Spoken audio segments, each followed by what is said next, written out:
What's up mga idol, sa video na to, i-open po natin yung aking Facebook page. Medyo matagal na nung time na ginawa ko tong Facebook page na to, pero ngayon ko lang siya talaga mabibisita, especially yung mga message nyo po mga idol. Pasensya na po kung medyo nagkaroon lang ng konting delay, and I think may mga inabot pa rito ng taon na yung message nila since nung create ko tong aking Facebook page. Hindi ko rin nabigyan ng time na bigyan ito ng pansin dahil sa trabaho ko, and mas nag-focus kasi ako sa YouTube platform. So right now, ang gagawin natin is check ko tong mga message nyo po sa ating page, and subukan po nating sagutin yung mangilan-ngilan dito sa mga katanungan nyo po dito sa ating Facebook page. So hindi ko masasagot sa isang video lahat ng mga nag-message po dito. So mamimili lang po tayo ng mangilan-ngilan na mga tanong po dito sa ating Facebook page na sasagutin, and ipipm ko na lang po yung mga tanungan nyo po privately dito sa ating Facebook page after po nitong video po na to. So, huwag na natin patagalin at simulan na natin to. By the way, my name is Nico and welcome to my channel. Kung mahilig ka sa mga video about sa Clash of Clans at kung bago ka pa lang dito sa aking channel, click mo naman yung subscribe button, and right now kung nandito ka naman sa aking Facebook page, click mo naman yung like or yung follow button para ma-notify ka every time na mag-update ako ng mga video natin na i-upload mga idol.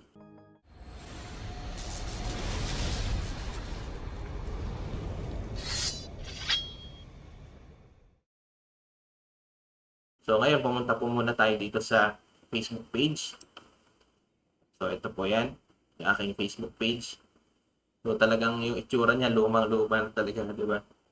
And right now, hindi pa ganun kadami ating followers dito sa aking page. Pero papasalamat po ako sa mga nag-follow, yung sa 73 followers ko dito sa page, and yung 53 likes po natin, yung 50 likes po na yan.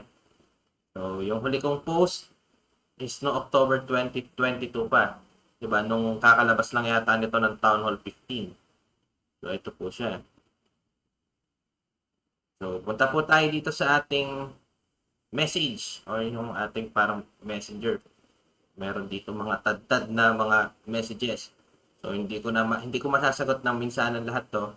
Pero I'll try my best para mas ma-reply ko po is isa-isa itong lahat ng message niyo po. So, yung unang message galing kay Ryan Marapia Hamol. Hamol ba to o Jamol? Yung Jamol. Hamol. Okay. Ryan Marapia Hamol.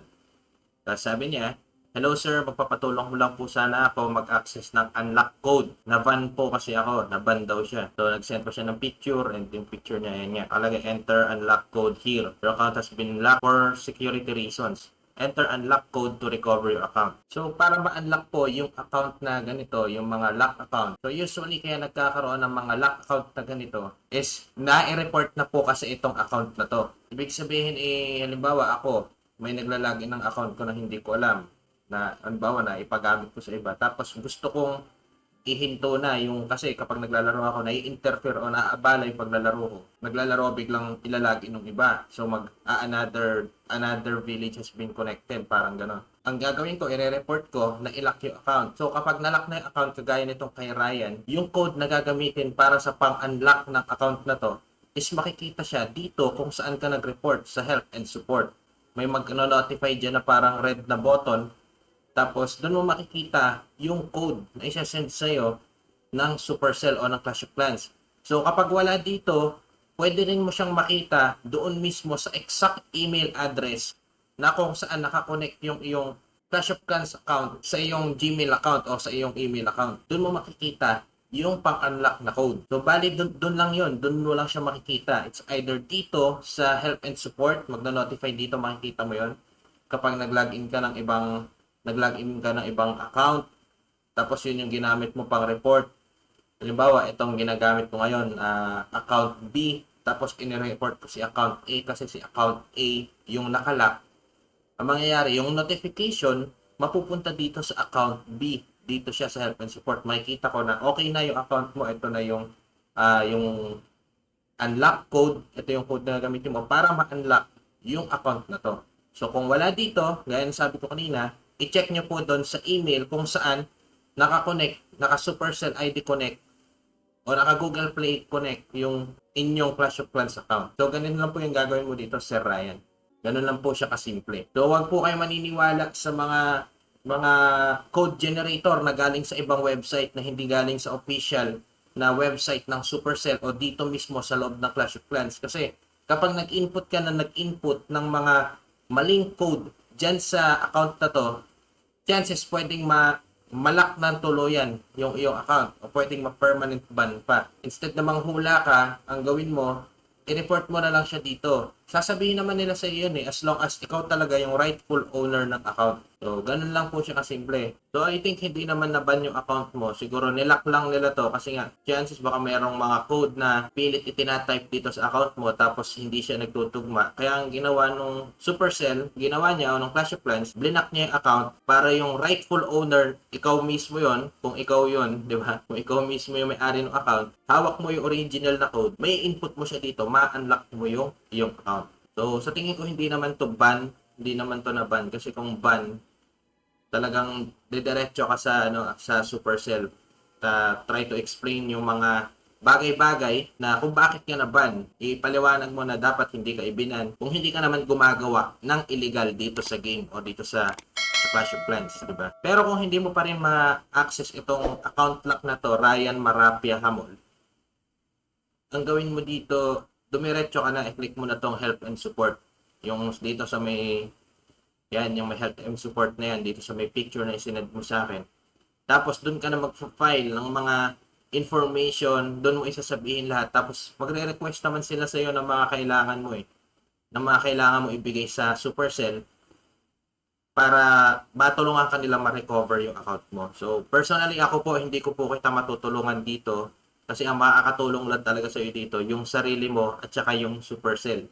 Sila po kasi yung nagmamanage yung account. Ako po, wala po ako, hindi po ako staff ng Supercell, hindi po ako staff ng Clash of Clans. Kaya ang makakapag-bypass lang po ng mga ganitong information is dun sa pinaka-mismong mga staff ng Clash of Clans at ng Supercell. So, sana nasagot ko yung tanong ni Ryan Marapia Hamol. And sa mga tanong na may kaparehas ng issue na kay Ryan Marapia Hamol o Jamol, sana nasagot ko yung tanong niyo about dito. So, yun. Next question is yung kay Alex Di Matulak. Okay, Alex Di Matulak. Sabi niya, are you available to chat, idol? May tanong lang ako, idol. Ano bang benefits ng pag-craft? Nakalimutan ko na kasi, idol. Balik COC lang kasi ako ulit. So, probably yung tinutukoy po ni Alex Di Matulak, yung pag-craft na tinutukoy nito is yung pag-craft ng mga capital gold. So, dito tayo pupunta. Para makita mo kung para saan yung capital na yan, paano mag-craft, punta ka dito sa ito may floating island dito malapit sa barko sa baba, papuntang builder base. Yung katabi naman nito, yung papunta ng clan capital. Pero dahil wala kasing clan itong itong isang account ko na to, kaya naka-empty siya. Ayan. Clan capital unlocks at clan level 2. 'Di ba?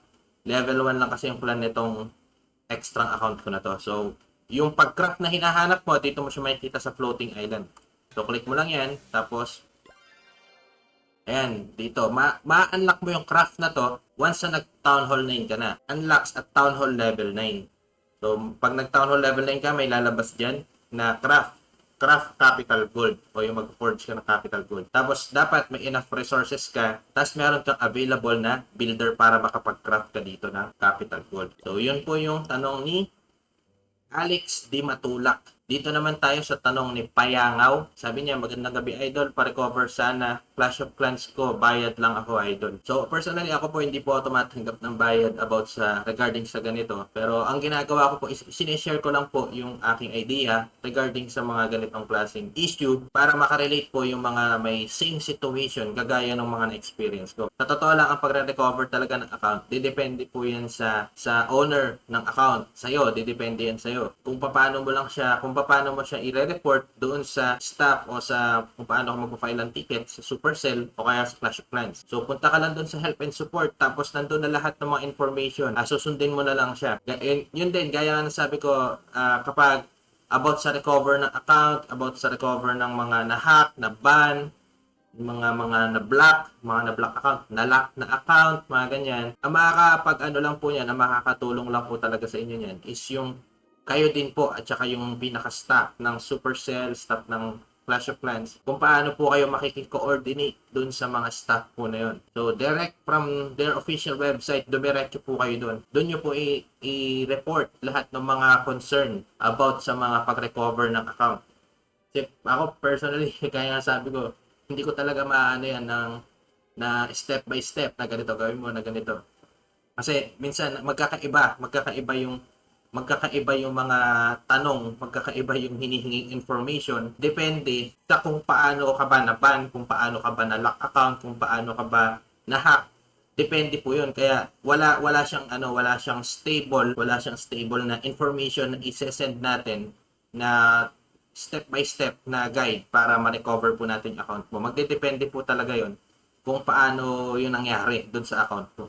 So, para mas lalo kang maliwanagan, pinaka the best po talaga para ma-recover yung kahit anong account na yan na tinutukoy nyo po sa mga tanong nyo po sa akin. Dumiretso po kayo sa help and support sa direct sa official website ng Clash of Clans at ng Supercell. Doon po kayo makikoordinate. Yun lang po talaga yung pinaka the best na maipapayo ko po sa mga gusto magpa-recover ng account, yung mga na-hack, mga na-ban, mga na-lock. Yun po talaga pinaka the best. So, ayun. I hope na sana nasagot ko yung tanong ni Payangaw.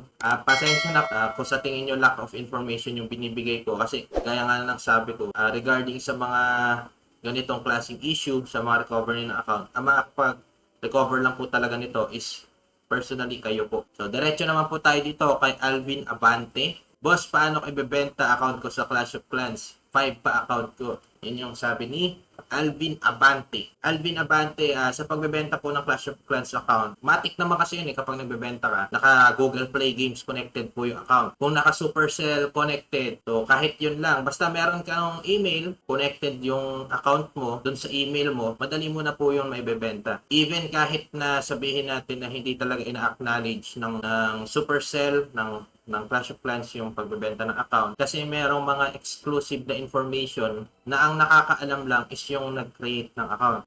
Pero kahit gano'n pa man, may mga bumibili pa rin. May mga bumibili pa rin talaga.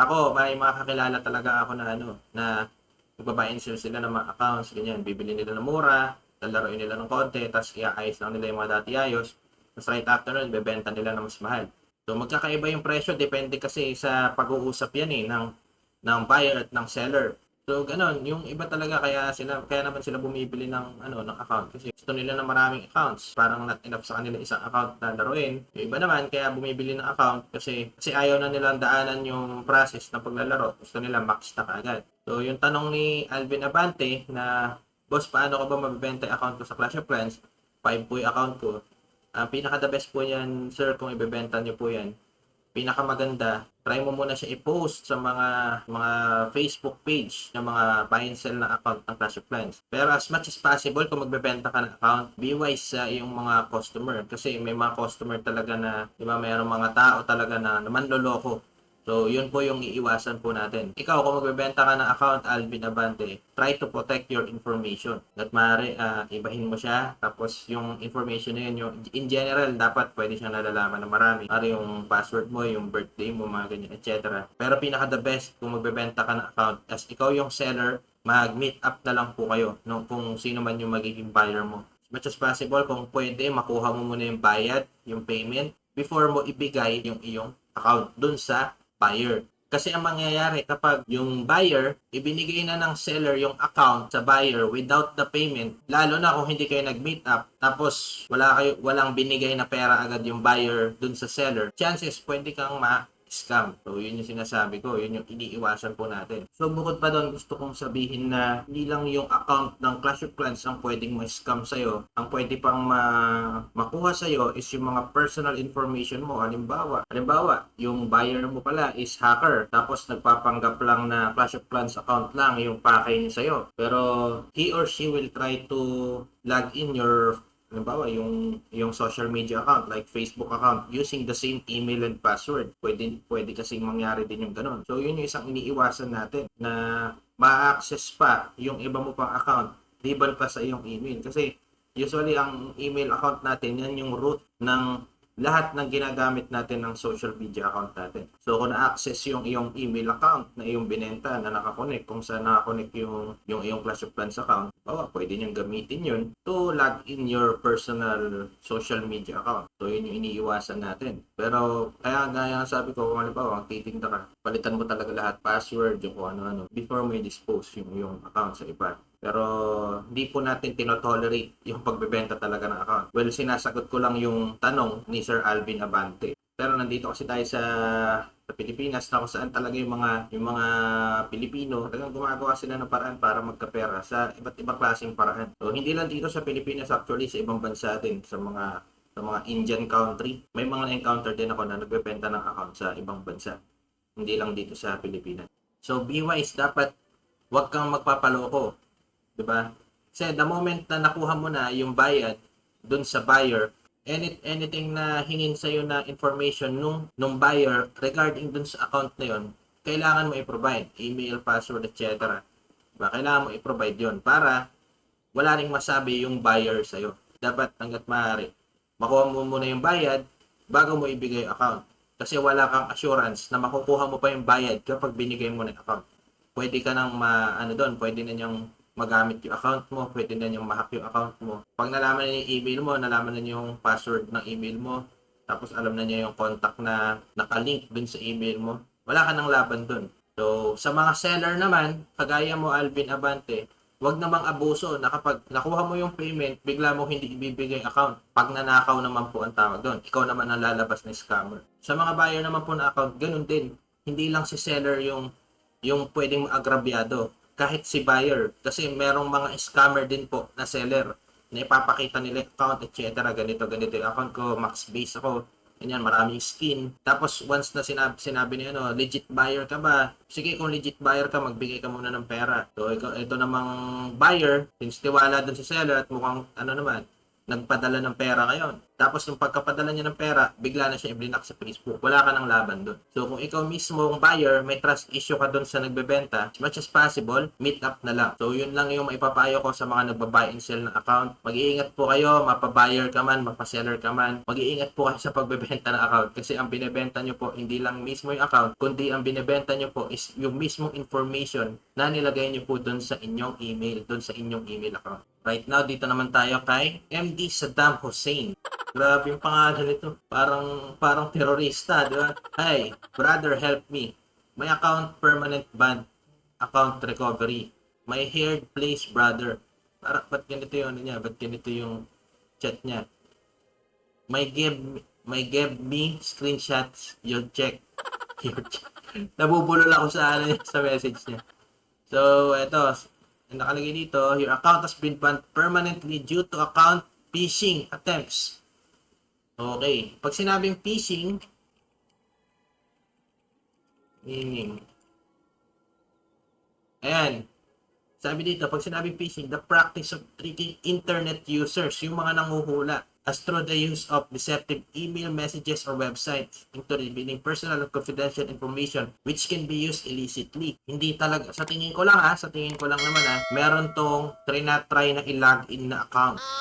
Tapos, ang ginawa niya, hinula-hulaan niya yung account na to, yung mga code. Tapos right after nun, siguro sa ilang attempt na hindi niya ma-open yung account o ma-login dun sa kanyang device, ibinan siya ng Clash of Clans ngayon.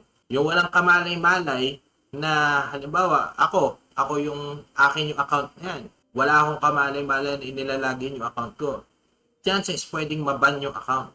Dahil nalaman yung email ko, tapos anong nangyari, tinesting pa na ilagin yung aking account without the right information, pwedeng ma-permanent ban yung account. So yun yung sa phishing na tinatawag. So, hindi ko alam kung legit ba ito si MD Saddam Hussein, kung kanya ba talaga to o sinubukan niya lang na yan. Pero I hope na kung sa iyo man to, sana i-report mo rin ito. Help and support, brother. Go to the official site of Supercell and Clash of Clans. Try to file a report or ticket regarding to your issue. Dito naman tayo kay Solomon AB. Are you available to chat? Pwede po ba magtanong kung paano maibabalik ang nalock na account ko sa Clash of Clans. Diba? Ganun din, parehas din nung kay Payangaw. Okay, kay Bernie naman, ganun din. Pa-help pag-recover ng account. Sana matulungan niyo po ako. Ito naman, kay John Romel Arenas. Idol, paano po maibabalik yung old account ko? Sa katagalan kasi, nakalimutan ko na yung name ng COC Village ko. Ang tanda ko lang, Town Hall 10 na yon at Gmail ko lang yung natatandaan ko. Sana matulungan niyo po ako. So, yun yung tanong ni John Romel Arenas. Ito sasabihin ko sa iyo, John Romel Arenas. Kapag alam mo naman yung email mo, tapos alam mo naman yung password ng email, tapos naka Google Play connected yung iyong account, o kaya naman naka Supercell ID Connect yung iyong account, madali mo lang po itong malalagin. Gagawin mo lang, i-download mo yung Clash of Clans, tapos i-link mo doon yung iyong email, kung ano yung email nito, yung Gmail nitong Town Hall 10 account na to na tinutukoy mo. Tapos, pagtapos doon, pag tinype mo yung iyong email, dun sa paglalagin ng Clash of Clans account, magre-require po ito ng mga code. Yung code na yun, isi-send po yun direct to your Gmail na yung sinasabi mo ngayon, Town Hall 10 mo. Tapos, once na isinend doon sa Gmail mo na yon, yun yung gagamitin mo para ma-login mo itong account na to. And I think yun lang naman talaga yung issue nito. Yung login lang, login account.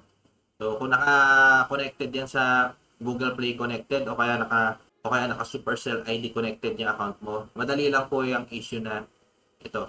So, marami pa po tayo mga natitirang tanong dito. Siguro, private message ko na lang isa-isa yung mga idol natin na nagtanong dito. Siguro, yung iba talaga sobrang tagal na ng mga tanong. I will try to be active here in Facebook page din para every time na may mga mag-i-inquire, may mga nagtatanong regarding about sa kung ano yung meron sa game, kung ano po yung pwede nating maitulong, try po natin kayong replyan ng mas maaga para mas masolusyonan po natin yung mga ilan sa mga problema po ng mga nagtatanong dito sa ating channel, sa ating page. So, bali dito na po matatapos yung ating video mga idol. I hope na sana nasagot ko po yung tanong nyo. Sana ma-recover nyo na po yung mga account na yan. Pero kung hindi nyo naman po ma-recover yung account na yan, why not try to make a new account na lang? Kaya nasabi ko, kumuha na lang kayo na bagong account. Kesa yung magpakahirap kayo na i-recover yung account nyo, madedepress lang kayo. Parang lalabas pa na nag-uulyanhin na kayo kasi marami kayong information na hindi nyo na naaalala. Why not gumawa na lang kayo ng bagong account? Tapos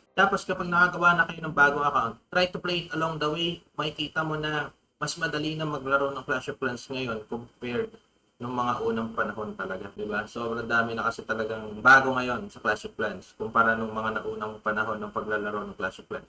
Mas madali na po, humabol ngayon, mas may enjoy mo na yung game. Sa dami ng tropes, sa dami ng perks, sa dami ng mga potion, mga items, mas may enjoy mo po ang Clash of Clans. Kaya kung uubusin mo yung oras mo sa pagre-recover ng account, why not try to make a new account na lang po mga idol. Yun lang naman po yung advice ko. No hurt feelings sa mga hindi po makaka-recover ng account. Pero kung talagang love mo po itong game na to, kung talagang gusto mong laro itong game na to, try to move on. Move on ka na dun sa mga account na hindi mo na ma-recover talaga. Kung hindi mo talaga siya ma-recover, sana maging lesson na po yun sa atin para mas lalo nating pahalagahan yung account natin.